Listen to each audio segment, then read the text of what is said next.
Memers meet and fans meet పెట్టడం జరిగింది. So ఇక్కడికి వచ్చిన ప్రతి ఒక్కరికి ధన్యవాదాలు. అదేవిధంగా ఈ సినిమాకి మీ అందరి సపోర్ట్ ఎంతో అవసరం. సో దాంట్లో భాగంగా మనందరితో ఇంటరాక్ట్ అవ్వడానికి కౌశల్ అన్న అండ్ లీసా, ప్రొడ్యూసర్స్ మధు గారు, దివాకర్ గారు అండ్ డైరెక్టర్ శంకర్ గారు మనందరి ముందు రావడం జరిగింది. సో ఈ సినిమా గురించి ఓవరాల్గా కౌశల్ అన్న మాట్లాడతారు. ఇప్పుడు ఈ సమావేశం కానీ ఇన్ఫ్లుయెన్సర్స్ మీట్ కానీ పెట్టింది రైట్ అనే సినిమా కోసం.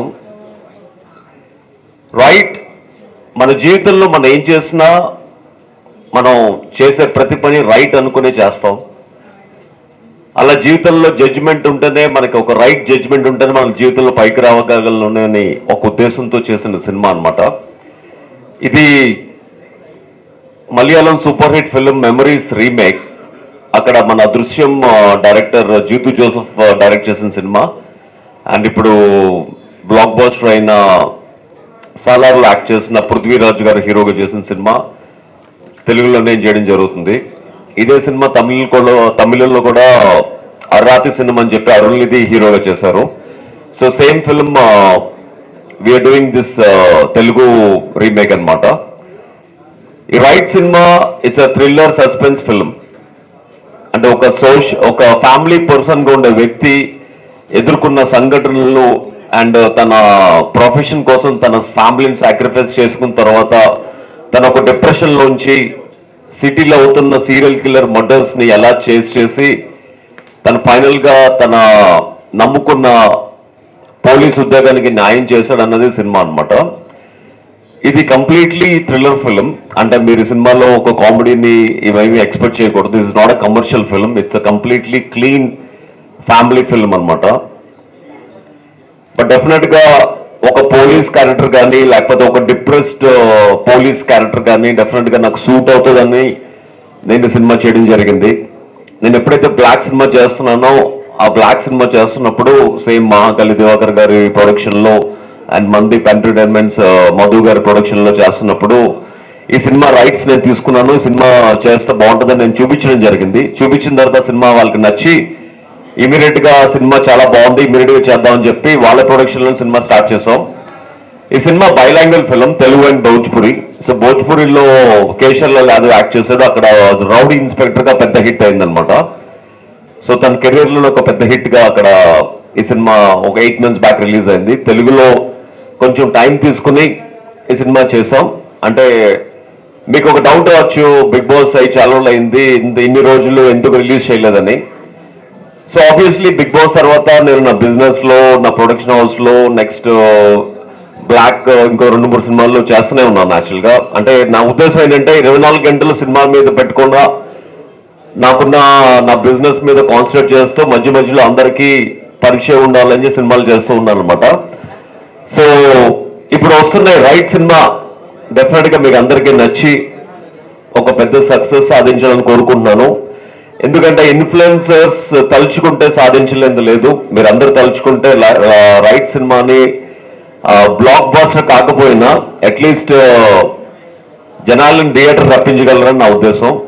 సో డెఫినెట్గా సినిమా బాగుంటే అది మౌత్ స్ప్రెడ్ ద్వారా అదే హిట్ అవుతుంది. సో ఇప్పుడు మీరు చాలా సినిమాలు చూస్తూనే ఉన్నారు యాక్చువల్లీ, ఎన్నో సినిమాలు వస్తున్నాయి వెళ్ళిపోతున్నాయి. బట్ అన్ని సినిమాల్లో కాకుండా కొంచెం డిఫరెంట్గా ఫ్యామిలీ మీద కాన్సన్ట్రేట్ చేసిన సినిమా ఈ రైట్ అనమాట. సో డెఫినెట్గా రైట్ మీ అందరికీ నచ్చుతుంది. అండ్ అలాగే మీరందరూ కూడా రైట్ సినిమాకి వచ్చి బ్లెస్ చేయాలి. అండ్ అలాగే ఇంకా ఎన్నో సినిమాలు రాబోతున్నాయి. సో దిస్ ఈజ్ ఎప్పుడు అనుకున్న సినిమా ఇప్పుడు వస్తుంది. అండ్ డెఫినెట్గా మీరు అందరూ దీన్ని ఆశీర్వదిస్తారని మనస్ఫూర్తి కోరుకుంటూ ఈ కార్యక్రమానికి ఇచ్చేసిన ప్రతి ఇన్ఫ్లుయెన్సర్కి అలాగే ఇన్ఫ్లుయెన్సర్ స్టేటస్ ఉన్న ప్రతి ఒక్కరికి thank you so much. Hi to all, this is Vizag Satya. Kaushal అన్న, నేను నీ ఫ్యాన్ని. థ్యాంక్ యూ సత్య. మీరు చాలా రంగాల్లో రాణించారు. ఫస్ట్ మోడలింగ్లో మిస్టర్ ఇండియా పోటీల్లో పాల్గొని టాప్ 6 ప్లేస్లో నిలబడ్డారు. అక్కడ చాలా టీవీ సీరియల్ చేశారు, మోర్ దెన్ 38. చక్రవాకం సీరియల్కి మీకు నంది అవార్డు కూడా వచ్చింది. ఆ తర్వాత బిగ్ బాస్లో విన్నర్ అయ్యారు. ఆ తర్వాత పెద్ద పెద్ద హీరో సినిమాలో చేశారు. ప్రభాస్ గారు, మహేష్ బాబు గారు, పవన్ కళ్యాణ్ సినిమాలు చేశారు. ఇప్పుడు హీరోగా చేస్తున్నారు. సో అన్ని రంగాల్లో మీకు బాగా సాటిస్ఫై చేసింది జీవితాంతం విద్య మనల్ని బతికిస్తుంది. ఆ విద్య అనేది ఎప్పటికీ చనిపోదు యాక్చువల్గా. ఇప్పుడు మనం చిన్నప్పుడు చదువుకునే చదువే జీవితాంతం మనల్ని పోషిస్తుంది యాక్చువల్గా. సో నేను 15 సంవత్సరాల నుంచి స్టార్ట్ చేసిన మోడలింగ్ కెరియరే ఒకవేళ నాకు సినిమాలు ఉన్నా లేకపోయినా నా మోడలింగ్ ఏజెన్సీలో ఒక 10 మంది స్టూడెంట్స్కి చెప్పుకుంటూ ఒక 10 మందికి యాడ్ ఫిల్మ్స్ చేసుకుంటూ ఫ్యాషన్ కొరియోగ్రఫీ చేసుకుంటూ ఆ మోడలింగ్ రంగమే నా జీవితాంతం బతికిస్తుంది. అండ్ నేను ఎక్కువ నమ్ముకునేది కూడా నేను చిన్నప్పటి నుంచి నమ్ముకున్న మోడలింగ్ రంగమే. ఒకప్పుడు నేను చేసేవాడిని, ఇప్పుడు 10 మంది చేసి చేపిస్తున్నాను, అంతే డిఫరెంట్. నవీన్ ఓకే. సో పూల చొక్క మీమ్స్ పేజ్ పేరు. సో మీ బిగ్ బాస్ టైంలో చాలా సపోర్ట్ చేశాను మీకు. I voted for you also. So నాకు నచ్చిన ఫేవరెట్ డైలాగ్ ఏంటంటే, ఇదంతా నాటకం కాబట్టి నాటకం ఉంది కదా, ప్లీజ్ టెల్ దట్ నౌ. అది అంటే బిగ్ బాస్ అనేది సినిమాల ఇమోషనే బిగ్ బాస్ డైలాగ్స్ అనమాట. అది అంటే సినిమా అంటే మీకు చాలా మంది ఏంటంటే సినిమా హీరోల్ని చాలా పూజిస్తారు, సినిమా నచ్చితే గుండెల్లో పెట్టుకుంటారు. That's all scripted. But Bigg Boss లో జరిగే ప్రతి డైలాగు ఎవరు మాకు రాసిచ్చింది కాదు. అంటే మా ఇమోషన్స్ కి ఎప్పుడు ఎలా రియాక్ట్ అవుతుందో తెలియదు కాబట్టి అప్పుడప్పుడు ఆ ఇమోషన్స్ తగ్గట్టు మన లోపల నుంచి తనుగు వచ్చేస్తూ ఉంటాయి డైలాగ్స్. చాలా మంది ఆ డైలాగ్స్ ని నిజంగా రాసుకున్న సినిమాలో కూడా యూజ్ చేస్తున్నారు. ఆ బరాబర్ అనే డైలాగు ఇవన్నీ చాలా ఫేమస్ అయ్యాయి అనమాట. ఇక్కడ జరుగుతుందంత నాటకం కాబట్టి నాటకం. సో ఇంకో క్వశ్చన్ ఏంటంటే, I just wanted to ask, why are ఎవరైతే గెలిచిన వాళ్ళు కానీ రన్నర్ అప్ ఎవరైతే ఉన్నారో, why are they not becoming successful అంటే దానికి నా ఆన్సర్ ఏంటంటే, బిగ్ బాస్ అనే షో ఒక మనిషి కంటెస్టెంట్ గా లోపలికి వెళ్ళినప్పుడు ఒక celebrity he will become over exposed అనమాట. అంటే తను ఓవర్ ఎక్స్పోజ్ అవుతాడు యాక్చువల్గా. అంటే ఒక సెలబ్రిటీ గురించి మనకి పొద్దున్న లేచి దగ్గర నుంచి రాత్రి పడుకున్నంత వరకు ప్రతిదీ మనం చూస్తూ ఉంటాం కాబట్టి, బ్రష్ ఎలా చేస్తాడు, డాన్స్ ఎలా చేస్తాడు, టవల్ పెట్టుకుని ఎలా తిరుగుతాడు, అమ్మాయిలతో ఎలా మాట్లాడతాడు, భోజనం ఎలా చేస్తాడు, ఎలా తిడతాడు, ఎలా ఏడుస్తాడు, ఇలా ప్రతి ఇమోషన్ మనం 100 రోజులు చూసేసరికి ఆ కంటెస్టెంట్ ఓవర్ ఎక్స్పోజ్ అయిపోతాడు అనమాట. ఆ ఓవర్ ఎక్స్పోజ్ అయిపోయేసరికి బయటకు వచ్చి ఏదైనా సినిమా చేసినా కూడా తను ఆల్రెడీ 100 రోజులు చూసేసాం, తనది ఇన్ అండ్ అవుట్ మొత్తం తెలిసిపోయింది, మళ్ళీ ప్రత్యేకంగా సినిమాకి వెళ్ళి థియేటర్కి వెళ్ళి చూడాల్సింది ఏం లేదు అని చెప్పి చాలా మంది బిగ్ బాస్ కంటెస్టెంట్స్ కి హిందీ నుంచి ఎప్పుడు 2005 నుంచి స్టార్ట్ అయిన హిందీ బిగ్ బాస్ నుంచి ఇప్పటి వరకు ఏ కంటెస్టెంట్ కి బ్రేక్ అనేది రాదు. సో వాళ్ళు ఏం చేయాలంటే బిగ్ బాస్ అయిపోయిన తర్వాత కొన్ని రోజులు గ్యాప్ తీసుకుని మొత్తం ప్రజలందరూ మీ బిగ్ బాస్ జర్నీని, బిగ్ బాస్ యాటిట్యూడ్ ని మర్చిపోయిన తర్వాత ఫ్రెష్ గా ఎలివేట్ అయ్యి సినిమా చేస్తే వాళ్ళకి బెటర్మెంట్ ఉంటుంది యాక్చువల్గా. లేకపోతే అప్పటి వరకు అదే ఫేవర్ లో ఉంటారు. ఇక్కడ బిగ్ బాస్ కి కనెక్ట్ అవ్వకపోతే సినిమా డెఫినెట్ గా సినిమా కూడా ఫెయిల్ అవుతుంది అనమాట. వెళ్ళి వచ్చిన వెంటనే సినిమా చేయొద్దు, టైం తీసుకుని చేయండి అని చెప్తారు. యా, అంటే ఒకవేళ నిజంగా నేను సినిమాలోనే రాణించాలనుకునే వాళ్ళు మాత్రం బిగ్ బాస్కి వెళ్ళొద్దు. సినిమాలో రాణించగలుగుతాను అనుకునే వాళ్ళు బిగ్ బాస్కి వెళ్ళాలి. Shall we consider like serials కి ఇంకా ముగింపు చెప్పినట్టేనా, లేకుంటే కంటిన్యూగా బోత్ ప్యారల్ గా చేస్తూ ఉంటారు? లేదండి, ఇప్పుడు అది సీరియల్ అయితే 2-3 ఓపెనింగే ఒక స్టార్తో నాకు దొరికింది. సో ఇది నా ఒక ఫుడ్ స్టెప్గా నేను తీసుకుని నేను మొదలు పెడతాను నా journey. All the best. Thank you. On theatres నేను ఆ కుటుంబం నుంచి వచ్చాను కాబట్టి నాకు యాక్టింగ్ పెద్ద కొత్త ఏం కాదు. కాకపోతే నేను ఎప్పుడు ఇక్కడ స్టార్ అవుదాం రాలేదు. అంటే ఒక యాక్టర్గా అవుదామని వచ్చాను. వాళ్ళు సాధించలేదే నేను సాధిద్దామని నేను హైదరాబాద్లో అడుగుపెట్టాను. అదేవిధంగా బిగ్ బాస్ అనేది ఒకటి నా తలుపు తట్టినప్పుడు ఆబ్వియస్లీ నేనేంటో ప్రూవ్ చేసుకోవాలని కసిగా ఆడాను, గెలిచాను. ఆ కసికే జనాలందరూ నిరాజనలు పాడి they really appreciated my game. నేను నా గేమ్తో ఇన్ఫ్లుయెన్స్ చేశాను ప్రతి ఒక్కరిని. అంటే ఒక కంటెస్టెంట్ లోపలికి వెళ్ళినప్పుడు బిగ్ బాస్ అనేది వాళ్ళ స్వార్థం కోసం ఆడకుండా బిగ్ బాస్ గేమ్ అనేది ప్రజల కోసం ఆడాలి. అంటే నువ్వు వెళ్ళినప్పుడు నిన్ను చూసి ప్రజలు నీ నుంచి ఏం నేర్చుకున్నారో అనేది నువ్వు బిగ్ బాస్ నుంచి బయటకు వచ్చినది చెప్పే గేమే బిగ్ బాస్. కాకపోతే ప్రతి ఒక్కరు వాళ్ళ ప్రయోజనాల కోసం ఆడుతున్నారు కాబట్టి సమాజం కోసం ఆడట్లేదు. ఒక సమాజం కోసం ఆడాల్సిన గేమే బిగ్ బాస్. ఇది యాక్చువల్గా 1984 జార్జ్ ఓర్వెల్ రాసిన నవల ఆధారంగా ఈ కాన్సెప్ట్ అనేది క్రియేట్ అయింది. ఆ కాన్సెప్ట్ కూడా సొసైటీలో జరుగుతున్న పరిణామాలన్నీ దృష్టిలో పెట్టుకుని సీక్రెట్గా కెమెరాలు పెట్టి ప్రజలకు చూపించడం ఈ గేమ్ ఉద్దేశం. సో బేసిక్గా ఒక సెలబ్రిటీ అనేవాడు లోపలికి వెళ్ళినప్పుడు తన గేమ్ ద్వారా 10 మందిని ఇన్ఫ్లుయెన్స్ చేయాలి. నేను ఆ విషయంలో 100% జస్టిస్ చేశాను అనుకుంటున్నాను. మార్నింగ్ లేచిన దగ్గర నుంచి, నేను లేచి జిమ్ చేస్తే ప్రతి ఒక్కరు జిమ్ చేసేవారు బయట, నేను లేచి కిందన పడుకుంటే ప్రతి ఒక్కరు మంచం మించి కిందన పడుకునేవారు. 10 మంది కలిసి ఒక మనిషిని, ఎదుగుతున్న మనిషిని టార్గెట్ చేస్తే అందులోంచి బయటికి ఎలా రావాలో నన్ను చూసి చాలా మంది తెలుసుకున్నారు. ఇలా ప్రతి విషయంలో ఇన్ఫ్లుయెన్స్ చేయగలిగాను. సో ఆ ఇన్ఫ్లుయెన్స్ చేసినప్పుడు ఒక మనిషి, ప్రతి మనిషికి నచ్చాలని రూల్ ఏం లేదు. కొంతమందికి నేను నచ్చచ్చు, నచ్చకపోవచ్చు. నచ్చిన వాళ్ళు ఏవో అంటూ ఉంటారు. బట్ మనమేంటో మనకు తెలిసినప్పుడు, మన కుటుంబానికి తెలిసినప్పుడు మనం ఏమనుకున్నామో దాన్ని నమ్ముకుంటూ ముందుకు వెళ్ళిపోవాలి. ఈ కౌశల్ గారే ఎందుకు కరెక్ట్ అని అనిపించింది? అంటే చాలా మంది హీరోస్ ఉన్నారు కదా, ఇంకెవరినైనా చూస్ చేసుకున్నారా? డైరెక్ట్ ఇతని దగ్గరికి వచ్చారు? లేదు, 2017 అది రిలీజ్ అయింది తమిళ్లో. మలయాళం 2014. అప్పటి నుంచి ఈయన ఆ సినిమా చేస్తే అని గట్టిగా చాలా కాన్ఫిడెంట్గా ఉన్నాడు. ఎవరు? కౌశల్. మాకు తెలియదు ఇది. బ్లాక్ మూవీతో ఆయన మాకు ఇంట్రడ్యూస్ అయిన తర్వాత, నా దగ్గర ఒక సినిమా ఉందండి, కంపల్సరీ మీరు చూస్తే దాని తర్వాత మనం మాట్లాడదాం అన్నాడు. దాని తర్వాత వెళ్ళాము, చూసాము. ఇమీడియట్గా చాలా ఎఫెక్టివ్గా ఉంది, చాలా బాగుంది సినిమా. అది కొంత చాలా చేంజ్ చేసాం దాంట్లో, పాయింట్ అలాగే ఉంచేసి. అది క్రిస్టియానిటీ దాని మీద ఎక్కువ బేస్ అయింది మలయాళం కనుక. మనం హిందుత్వము దీని గురించి కొద్దిగా చేంజ్ చేసి, బట్ చేంజ్ చేసాం. ట్రాక్ పాయింట్ మాత్రం సినిమా కథ సారాంశం అంతే తప్ప మిగతా కంటెంట్ కానీ దాంట్లో ఏమేమి చేయలేదు అని టోటల్గా మనం చాలా మార్చాం. మా కమ్యూనికేషన్ బాగుంది, ప్లస్ ఆయన physique, plus Bigg Boss already ఒక రేంజ్లో ఉంది అప్పుడైనా. దాని తర్వాత యాటిట్యూడ్ అన్నీ బాగుంది, బట్ ఫిజిక్ చాలా పర్ఫెక్ట్గా సెట్ అవుతుందని ఆయన చూపించిన సినిమాని ఇంక అతనే కరెక్ట్ అని 100% ఫిక్స్ అయ్యి అతను లాక్ చేసాం. 100% నువ్వు చెయ్యాలి అని మనం లాక్ చేసాం, అందుకు ఎన్నుకోబడి. సో ఇందులో మీరు ఆల్రెడీ కాప్ స్టోరీ అని చెప్పి రివీల్ చేశారు మీది. సో దానికోసం ఏమైనా వర్క్ షాప్స్ కానీ ఏమైనా చేశారా? లేదంటే ఆల్రెడీ కాప్ అనగానే సాయి కుమార్ గారు ఇస్ ద బిగ్గెస్ట్ ఇన్స్పిరేషన్ చాలా మందికి. సో అలా మీకు ఏ హీరో ఇష్టం కాప్ రోల్లో? ప్రత్యేకంగా నేను అంటే ఎవరి యాక్టింగ్ని ఇన్ఫ్లుయెన్స్ చేయాల్సిన అవసరం నాకు లేదు. ఎందుకంటే నాకంటూ ఒక స్టైల్ని క్రియేట్ చేసుకుని కొత్తగా చూపిస్తేనే ప్రజలు చూస్తారు. ఒకళ్ళని కాపీ చేసి చూస్తే మనం వాళ్ళు కాపీ చేసాం అనుకుంటారు. కాబట్టి అంటే ఈ క్యారెక్టర్కి ఇట్స్ అ కాప్ అంటే it's not a serious cop, ఒక డిప్రెస్డ్ డ్రంకన్ కాప్ అనమాట. తన కుటుంబాన్ని మొత్తం కోల్పోయిన తర్వాత తను తాగుడికి బానిస అయ్యి కుటుంబం పోయిందన్న బాధతో తను ఏం చేస్తున్నాడో తనకే తెలీదు. రోడ్డు మీద కనిపించేవాడినన్నా కొడతా ఉంటాడు యాక్చువల్గా. అలాంటి కాపు ఇలా ఎందుకు మారాడన్నదే ఫిల్మ్ సారాంశం. ఇందులో 2 షేడ్స్ ఉంటాయి.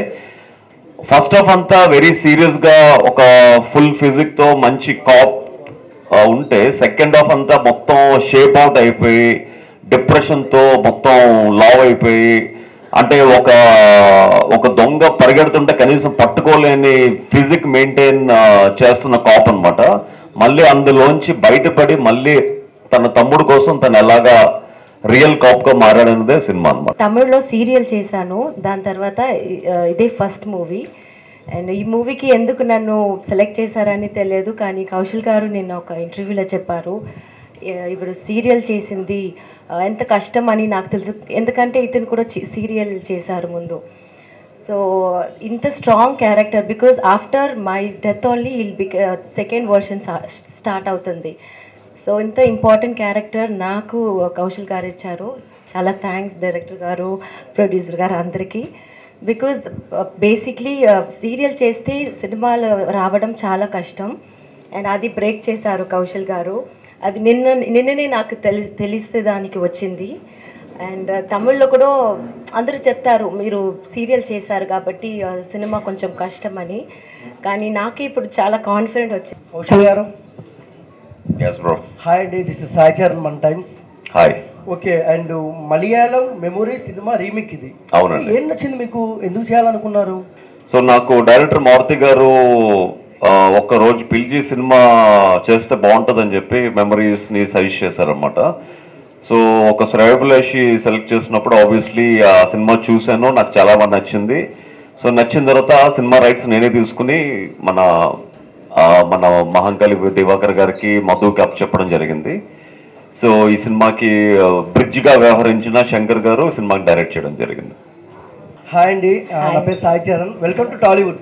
థ్యాంక్ యూ అండి. ఓకే, ఫస్ట్ ఆఫ్ ఆల్ ఈ సినిమాలో చేసేటప్పుడు మీ ఫీలింగ్ ఏంటంటే ఏమనిపించింది మీకు అసలు? మూవీలతో నాకు లింక్ వస్తుంది. So first movie after my serial వస్తుంది అనుకున్నాను మూవీ, కానీ ఇంత మంచి మూవీ నాకు హార్ట్కి క్లోజ్ అయిన మూవీ వస్తుందా అనుకోలేదు. సో ఇలాంటి మూవీ ఈ సినిమా తమిళ్లో మెమరీస్ నుంచి ఆరాధ సినిమా అని చెప్పి తమిళ్లో రీమేక్ అయింది. ఆరాధ సినిమాలో అరుణ్నిధి హీరోగా చేసినప్పుడు ఐశ్వర్య రాజేష్ హీరోయిన్ గా చేసింది. ఐశ్వర్య రాజేష్ తను క్లోజ్ ఫ్రెండ్స్ అన్నమాట. ఆ సినిమా షూటింగ్ అవుతున్నప్పుడు ఈ సినిమా తమిళ్లో రీమేక్ అవుతున్నప్పుడు ఈ అమ్మాయి ఆ హీరోయిన్ తో పాటు ఉండేదన్నమాట షూటింగ్ లో. మళ్ళీ ఒక 3 years తర్వాత అదే సినిమా ఈ అమ్మాయికి వచ్చినప్పుడు ఆ సినిమా గురించి నాకు అంతా తెలుసు, ఐ లవ్ దట్ ఫిల్మ్ అని చెప్పి ఇమీడియట్ గా కమిట్ అయింది అనమాట. అది మలయాళానికి తెలుగు చాలా డిఫరెన్స్ ఉంటుంది. మన తెలుగు వాళ్ళకి తగ్గట్టు మార్పులు చేర్పులు ఏమైనా చేశారా మూవీలో? చాలా చేశానండి. మీరు కథ ఏం మారలేదు, కథ అదే, నేటివిటీ మాత్రమే మనం చేంజ్ చేసాం, కథను ఏం మార్చలేదు. అక్కడ మొత్తం క్రిస్టియానిటీ ఎక్కువ అండి. అట్లు మీకు మలయాళం కానీ తమిళ్లో కూడా యాస్టీస్ చేశారు వాళ్ళు. యాస్టీస్ అంటే క్రిస్టియానిటీనే తీసుకున్నారు. ఇది వాళ్ళ బైబిల్లో ఏమేమి ఉంది ఈ పాయింట్స్ అన్ని తీశారు. మనం గ్రంథం మీన్స్ మన తాళపత్ర గ్రంథాలు ఉంటాయి కదా, గ్రంథాలు, నెక్స్ట్ మన సుదర్శన చక్రం, విష్ణుమూర్తికి 16 చేతులు, ఈ కైండ్ ఆఫ్ని మనం తీసుకొని ఎవ్రీ మర్డర్ ఒక 15 days 16 daysకి ఒక్కొక్క మర్డర్ జరుగుతూ ఉంటుంది. అది మీరు సినిమా చూస్తారు. అట్లా హిందుత్వానికి సంబంధించి మనం మార్చాం. అవి మార్చి ప్లస్ తమిళ్లో కానీ మలయాళం కానీ లవ్ ట్రాక్ అనేది అసలు ఏం లేవు. మనకు కావాలని వాంటెడ్లీ లవ్ ట్రాక్ క్రియేట్ చేసి చాలా బాగుందండి. లవ్ ట్రాక్ అనేది కొద్ది పర్ఫెక్షన్గా ఉంది. అసలు వీళ్ళిద్దరు ఎందుకు కలిసారు, ఎందుకు ఉంది అనేది దాంట్లో లేదు. డైరెక్ట్ మ్యారేజ్తో చూపించేశారు. మనకు కొద్దిగా లవ్ ట్రాక్ చేసి ఆఫ్టర్ దట్ మ్యారేజ్ చేశారు. సార్ ఒక 10 రూపాయలు పెట్టి పెన్ను ఉంటేనే 10 సార్లు చూసుకుంటాం. బట్ మీకు ఈ సినిమాకు సినిమాకు డబ్బులు పెట్టారు కదా, మీకు ఏ విధంగా నచ్చింది, ఎక్కడ నచ్చింది సినిమా మీకు? బ్లాక్ సినిమాకి ట్రావెల్ కావడం జరిగింది. తర్వాత మామూలుగా ఈ రైట్ సినిమా సంబంధించిన రీమేక్ సబ్జెక్ట్ నేను విన్నాను, దాన్ని సినిమాను కూడా చూశాను. ఆ సినిమా చూసినప్పుడు అందులో ఉన్న హీరో క్యారెక్టర్ ఏదైతే ఉందో కౌశల్ గారికి కరెక్ట్గా యాప్ అవుతుందని నాకు అనిపించింది.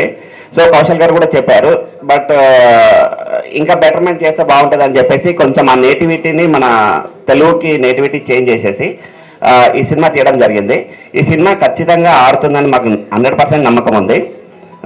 అందుకని మేము ఈ సినిమా చేయడం జరిగింది. రైట్ అనే టైటిల్ పెట్టడానికి కారణం ఏంటి అసలు ఈ సినిమాకి? బట్ అతని characterization everything is right, family is right, cop is right, అతని బ్రదర్ వాళ్ళు సేవ్ చేయడం ఎవ్రీథింగ్ ఈజ్ రైట్. అతను చేసే విధానమే రైట్, దట్స్ ఓన్లీ రైట్. ఆ పర్ఫార్మెన్స్లోనే రైట్ టైటిల్ పెట్టడం జరిగింది.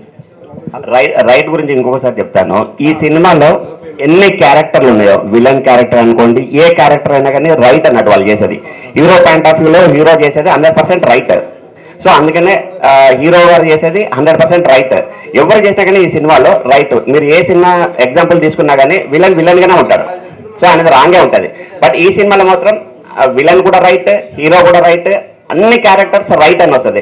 అందుకనే ఈ సినిమాకి రైట్ అని పేరు పెట్టడం. ఇప్పుడు December 13 ఈ సినిమా రిలీజ్ అవుతుంది కాబట్టి ప్రతి ఒక్కరు రైట్ గురించి మాట్లాడుకుంటారు. ఎక్కడ చూసినా సోషల్ మీడియాలో కూడా మేము చెప్పుడు కాదు, బయట కూడా మంచి టాక్ ఉందన్నమాట. సినిమా భారీ ఎత్తున మంచి హిట్ అవుతుందని మేము కూడా కోరుకుంటున్నాం. అలాగే హీరోయిన్ గారు సార్, ఒకసారి హీరోయిన్ గారు చెప్పండి.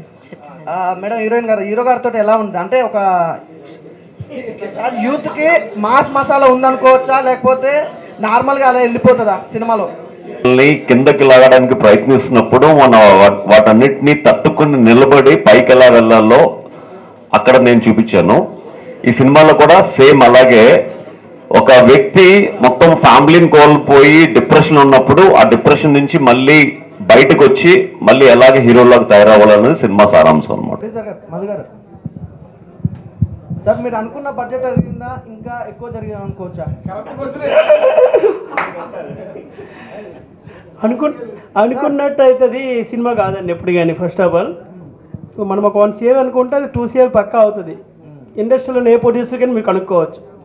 ఇది 100% తక్కువలో అయిందంటే సినిమానే కాదు. అక్కడ హీరో గారు స్మార్ట్ గురు కాబట్టి ఆటోమేటిక్గా మీరు అనుకున్న బడ్జెట్ వచ్చేస్తుంది, ప్రాబ్లం లేదు. అలాగే హీరోయిన్ గారు సినిమా మీద ప్లస్ మా కౌశల్ మీద నమ్మకంతోనే సినిమా చేసినామండి. ఫస్ట్ ఆఫ్ ఆల్ మధు గారు సార్, మీరు చాలా హ్యాండ్సమ్గా ఉన్నారు కదా, మీరు ఎప్పుడు డెబ్యూట్ చేస్తున్నారు సార్? అంటే మేము ఆల్రెడీ చేసినామండి, బట్ రిలీజ్ కాలేదు, టైం పడుతుంది. అంటే ఒక హీరో మెటీరియల్ ప్రొడ్యూసర్ అవడం మాకు కొంచెం బాధగా ఉంది, అందుకని. లేదండి, ఆల్రెడీ ఈ సినిమాలో కూడా మన హీరో గారికి రైట్ హ్యాండ్గా యాక్ట్ చేశానండి.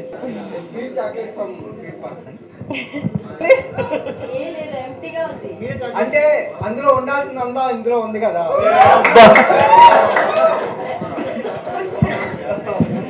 ఇక్కడ ఉన్న వాళ్ళందరూ మంచి చమత్కారాలు, ఇన్ఫ్లుయెన్సెస్ అన్నమాట. అప్పుడు నువ్వేం చెప్పాలంటే, నీకు అక్కడ ఉంది, నాకు ఇందు లోపల నీ మనసునంతా లాక్కుని ఇందులో పెట్టుకుని జీవితాంతో నా గుండెల్లో పెట్టుకుంటాను, నువ్వు అక్కడే ఉండు అని చెప్పాలి. రైతు బిడ్డ అది ఇది అన్నారు. సింపతి గేమ్ ఆడుతున్నాడు, రైతు అనే కార్డు వాడుకున్నాడు, అది ఇది అలా విన్నర్ అయ్యాడు అంటున్నారు. ఓకేనా? సో అయితే మీరున్నప్పుడు మీ గేమ్ కూడా చాలా మంది సింపతి గేమ్ అన్నారు.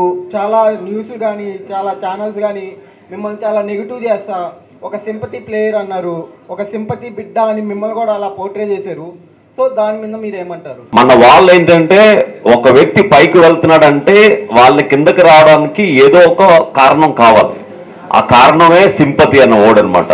ఒక వ్యక్తి కష్టపడి గేమ్ ఆడుతున్నాడంటే, కష్టపడి గేమ్ ఆడావు అని అప్రిషియేట్ చేసే వాళ్ళు మన దేశంలో చాలా తక్కువ. వాడిని ఏదో విధంగా ఎంత కష్టపడి గెలిచినా కూడా ఏదో ఒక ట్యాగ్ పెట్టి కిందకి లాగాలి అని చెప్పి, ఆ ట్యాగే సింపతి. ఆ సింపతి అన్నవాడికి ప్రతి ఒక్కడు జస్ట్ ఎంత కష్టపడి ఆడినా సింపతి అని తగిలించేస్తారు అంతే. కష్టపడి గెలిచినా సింపతితో గెలిచారు, లేకపోతే కష్టపడి కప్పు గెలిచినా సింపతితో కప్పు గెలిచారు. ఆ సింపతి అనేది కామన్ అన్నమాట. అది అంటే ఈ మూవీని యాక్సెప్ట్ చేశారు కదా, అంటే స్క్రిప్ట్ నచ్చి చేశారా, లేకపోతే మలయాళంలో ఎలాగో హిట్ అయిపోయింది ఇక్కడ కూడా నేను హిట్ కొడతానని చెప్పి యాక్సెప్ట్ చేశారు? అంటే ఇందులో ఫ్యామిలీ ఇమోషన్స్ కానీ, యాటిట్యూడ్ కానీ, ఒక అగ్రెసివ్నెస్ కానీ, ఒక డిప్రెషన్ కానీ, ఇవన్నీ ఉన్నాయన్నమాట. సో ఇవన్నిటిని చూసి నేను ఈ స్టోరీ, అందులోని కాప్ అనేసరికి కొంచెం అగ్రెసివ్నెస్ ఉంటుంది, అందులోని ఆల్రెడీ ప్రూవ్డ్ సినిమా కాబట్టి కొంచెం సేఫ్గా మనం లాంచ్ అయితే బాగుంటుందన్న సినిమా ఉద్దేశంతో ఈ సినిమా నేను తీసుకోవడం జరిగింది. సో సినిమా తీసుకున్న తర్వాత ఒక యాక్టర్కి ఎలా ఉంటుందంటే, అప్పుడే ఒక స్ట్రగ్లర్కి కానీ, ఒక ఎలాంటి బ్యాకప్ లేని ఒక స్టార్గా ఎదగాలనుకున్న యాక్టర్కి ఏంటంటే ఆప్షన్స్ ఎక్కువ ఉండవు యాక్చువల్గా. ఇప్పుడు నేను సినిమా తీసుకున్నాను, నాకు ఒక 10 మంది ప్రొడ్యూసర్లు ఉన్న ఆప్షన్స్ ఉంటే 10 మందిని సెలెక్ట్ చేసుకునే ఆప్షన్ ఉంటుంది. బట్ నాకు ఒకటే ఆప్షన్, దివాకర్ గారు, మధు గారు. అండ్ 10 మంది డైరెక్టర్ ఆప్షన్స్ ఉంటే 10 మంది డైరెక్టర్ ఆప్షన్స్ని తీసుకునే ఛాన్స్ ఉంటుంది. బట్ నాకు ఒక్కటే ఆప్షన్, శంకర్ గారు.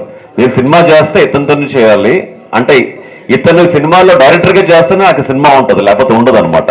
సో నో ఆప్షన్స్ కాబట్టి I have to go with the same option అనమాట. ప్రొడ్యూసర్ గారు ఒక క్వశ్చన్, ప్రొడ్యూసర్ చెప్పండి. ఇప్పుడు ఈ మూవీలో ఐ మీన్ ఎప్పుడో రావాల్సిన మూవీ ఇప్పుడు రిలీజ్ అవుతుంది, అంటే దీనివల్ల మీరు ఏమైనా కాన్సిక్వెన్సెస్ ఫేస్ చేశారా? లైక్ రిగార్డింగ్ ముందు రిలీజ్ అవ్వాల్సింది ఇప్పుడు ఎందుకు రిలీజ్ అవుతుంది అని చెప్పి, ఐ మీన్ ప్రమోషన్స్ క్లియర్ అన్నారు కదా కౌశల్ గారు. అలా ఏం లేదండి. యాక్చువల్లీ ఇది 2 మూవీస్ అని ముందే చెప్పారు మా హీరో గారు. యాక్చువల్లీ ఒక మూవీ రిలీజ్ అయిన తర్వాత ఇంకో మూవీ రిలీజ్ చేద్దామని ఇది మేము వాంటెడ్లీ ఆపిందండి. బట్ లైక్ డెవిల్ కూడా వస్తుంది కదా, డెవిల్ మూవీ కూడా కళ్యాణ్ రామ్ గారిది, అండ్ ఈ మూవీ ఐ మీన్ మంచిగా ఆడుతుంది అనుకుంటున్నారా ఈ టైంలో? డెవిల్ ఒకటే కాదండి, 14 సినిమాలు 14 సినిమాస్ వస్తున్నాయండి ఎట్ ఏ టైం. బట్ మా సినిమా మీద మాకు కాన్ఫిడెన్స్ ఉంది కాబట్టి మేము రిలీజ్ చేస్తున్నామండి. ఫస్ట్ రైట్ అనే సినిమా గురించి టైటిల్ చూస్తుంటే మీ సింబల్ వచ్చేసి విష్ణు చక్రం ఇచ్చారు. ఓకే, 30 రోజు రిలీజ్ అవుతుంది, 31st ఇయర్ ఎండింగ్ ఉంది.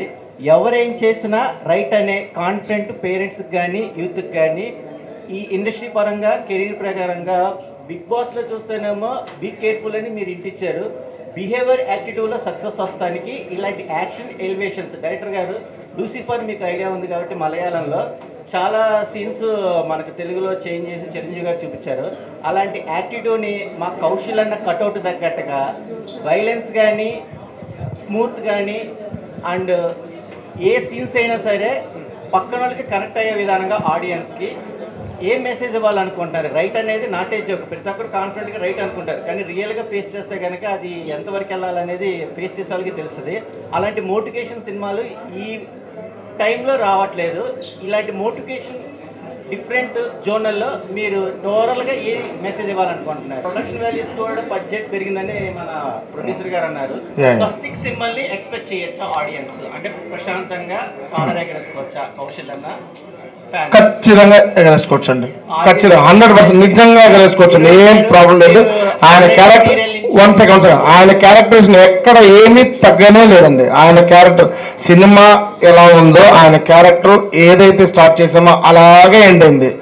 ఎండ్లో కూడా చాలా సూపర్ ఫీల్ అయ్యి మీరు క్లాప్స్ కొట్టి బయటకు వచ్చేస్తారు థియేటర్ బయట ఎండ్. ఇది తప్పైతే మళ్ళీ మీరు క్వశ్చన్ ఏంటి రేపు?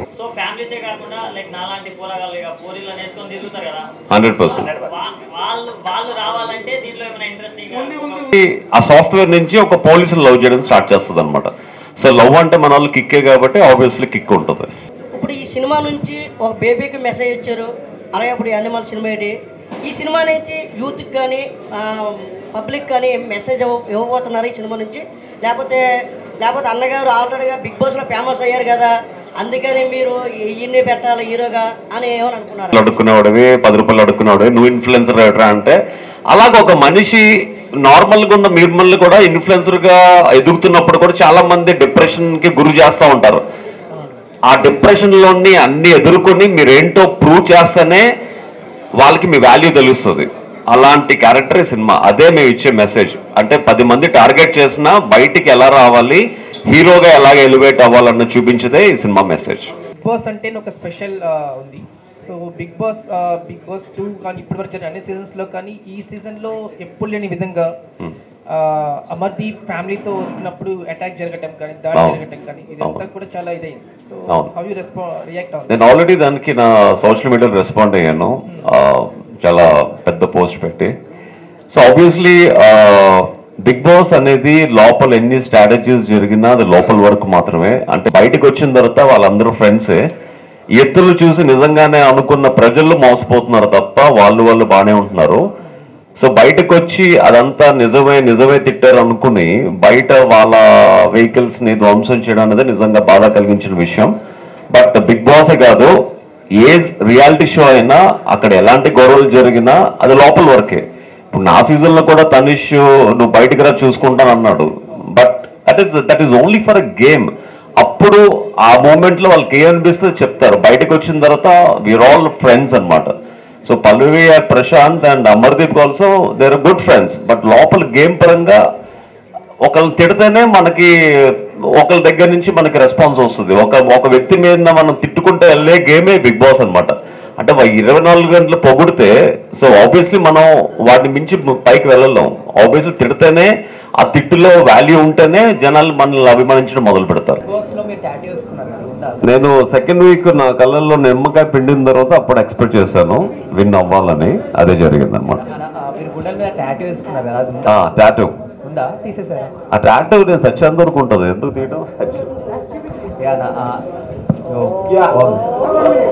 అంటే చాలా మంది ఫ్యాన్స్ హీరోస్ కోసం టాటూలు వేసుకుంటారు. అంటే నేను మంచోన్నో చెడ్డోన్నో ఫూల్నో ఈడియట్నో తెలియదు కానీ ఒక ఫ్యాన్స్ కోసం ఫస్ట్ టైం హార్ట్ మీద టాటూ వేసుకున్న సెలబ్రిటీ నేనే అనమాట ప్రపంచంలో.